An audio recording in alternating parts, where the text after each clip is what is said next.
उस साल सर्दी कुछ ज्यादा ही बेरहम थी। शाम ढलते ही गांव पर ऐसा कोहरा उतर आता कि सामने खड़ा आदमी भी आधा गायब लगने लगता। हवा में अजीब सी नमी थी जो कपड़ों के आर पार जाकर हड्डियों में छुप जाती थी। रात होते होते पूरा गांव जल्दी दरवाजे बंद कर लेता था, क्योंकि ऐसी रातों में खामोशी सिर्फ खामोशी नहीं रहती, उसके अंदर कुछ चलता रहता है। हमेशा की तरह उस रात भी हम 4-5 लोग गांव की पुरानी पीपल वाली चौपाल पर बैठे थे। बीच में आग जल रही थी, लेकिन ठंड ऐसी कि आग भी कमजोर लग रही थी। इस बार सर्दी कुछ ज्यादा ही जोर दिखा रही है।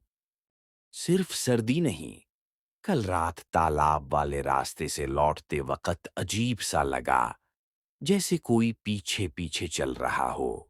हम सब चुप हो गए। तभी किसी ने कहा, अरे, आज बंसी काका नहीं आए अभी तक? बंसी काका गांव के सबसे पुराने किस्सागो। बिना उनके चौपाल अधूरी लगती थी। इतने में कोहरे के बीच से एक परछाई उभरी। बंसी काका ही थे। काका, आज देर कैसे हो गई?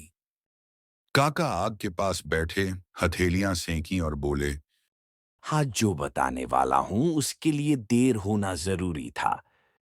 हम सब समझ गए, आज फिर कोई पुरानी बात निकलने वाली है।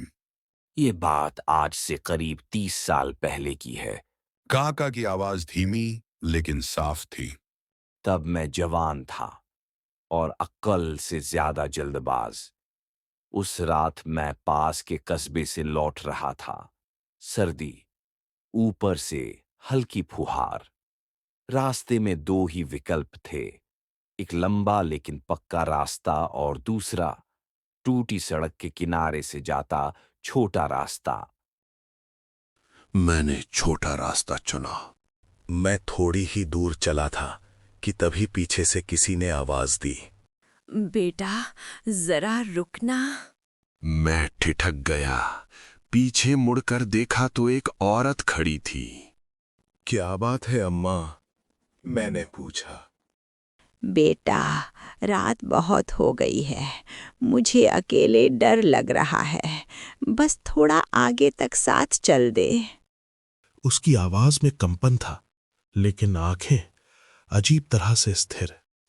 आप कहाँ जाएंगी? मैंने पूछा। शमशान के पीछे जो टूटा घर है, वहीं।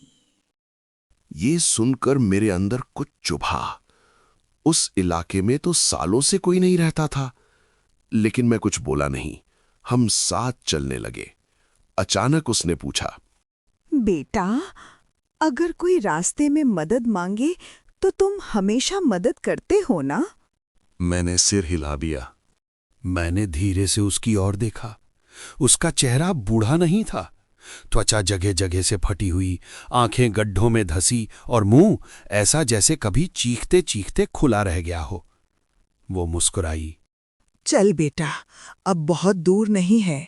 मैंने एक पल भी नहीं सोचा। सब पीछे छोड़कर मैं दौड़ा। पीछे से तेज आवाज आई, जैसे कोई दौड़ते हुए आ रहा हो। जब तक गांव की पहली झोपड़ी दिखी, मेरी सांस टूट चुकी थी। गांव वालों को पूरी बात बताई। एक बूढ़े ने बस इतना कहा, जिस तालाब के रास्ते से तुम आए हो, वहां 10 साल पहले एक औरत अपने बच्चे के साथ डूब मरी थी। तब से वो अकेले मुसाफिर ढूंढती है। बंसी काका चुप हो गए। आग की लकड़ी चरमराई। किसी की हिम्मत नहीं हुई कुछ बोलने की। आखिर काका बोले, उस दिन के बाद मैंने समझ लिया, हर छोटा रास्ता आसान नहीं होता और हर मदद मांगने वाला इंसान नहीं होता। चौपाल में सन्नाटा फैल गया। हवा और ठंडी लगने लगी।